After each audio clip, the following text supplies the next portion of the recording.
So, after spending a good chunk of my life playing games and achievement hunting them, I feel I have the ability to suggest some games for people to hunt. So, that's what we're doing today. Now, obviously there are way more capable people out there to make more optimized suggestions for efficient ways to get more achievements, but I really don't jive with that kind of thing. To me, achievement hunting is not only funny number go up simulator, but genuinely a fun way to approach gaming. Achievement! Finish off 50 enemies with a stomp attack. Hell yeah, dude! It provides difficulty, goals, and a sense of accomplishment that I often crave while playing a game. So, if you're anything like me, you'll enjoy this list. To where I messed this achievement up. Let's go, baby! Hard to the core, achievement unlocked. While this isn't the type of video I usually post here, I wanted to share my thoughts and passion I have for the achievement hunting community in a more formal way than my other videos. So if you think this is a good way for me to do so, leave a like on the video, and if you have any critiques or concerns for this kind of series, comment down below on what I should change or what I should do next. So for this series, I'm breaking the 5 games into 5 different categories: indie, long-term, relaxed, game series, and genuinely fun. So the first up on the docket is indie. Now there are millions of amazing indie titles out there that I could recommend. From roguelike games to simulator games, the options are limitless. So I wanted to start with a game that I felt really blew me away. And the game that I'm talking about is RoboQuest. Now this game really took me by surprise. Released in 2023 by Rise Up Studios, RoboQuest is by far one of the most entertaining FPS action roguelikes I have ever played. It's so good. From the movement to the gunplay, this game delivers on all cylinders. It's easy to pick up but hard to master, which makes it addicting as you try new weapon combos and alternate classes. Also, if you're into hunting with your friends, it's got a kick-ass multiplayer option that keeps each player's progression. The achievement list is nothing to scoff at either. While there are some challenging achievements, there's no bullshit, and each achievement feels well worth its effort. That being said, it only took me upwards of 40 hours for the casual completion. Without a doubt, I would 100% recommend this game to anyone looking for a new game to achievement hunt.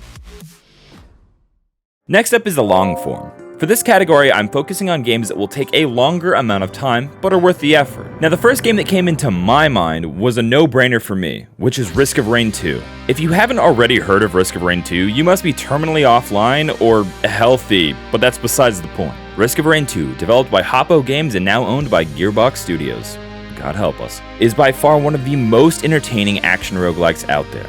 I know, 2 action roguelikes on this list?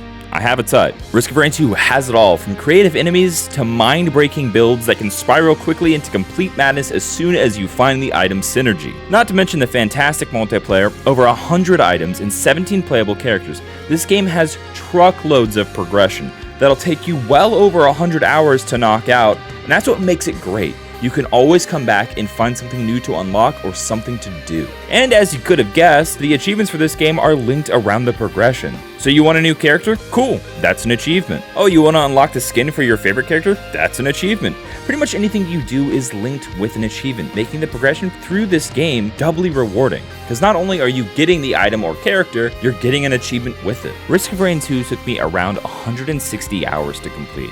That includes the base game and both DLCs that are currently available at the time of recording this video. But that being said, more DLCs are slated for this game in the future, and I am sure my hours will go up as well.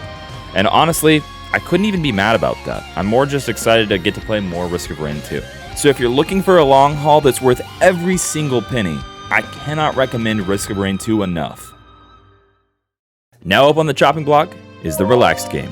For this section, I am focusing on games that are relaxed in nature, meaning you can hunt them while relaxing or watching something on YouTube or something like that.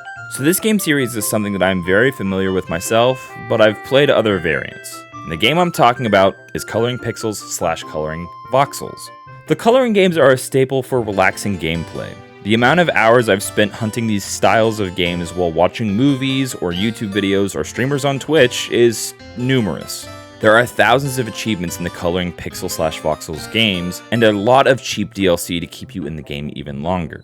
This game isn't very easy to 100%, but it'll stack you up a ton of achievements while you're working through it. And come on, who doesn't want to feel like an artist while doing the digital equivalent of old people but dazzling art? I mean, nothing makes me feel more alive, really. But yeah, I'd heavily recommend these games if you like this kind of stuff. After all of that comes the series that I recommend you play and hunt. So I struggled with what series of games I should recommend you guys play and hunt.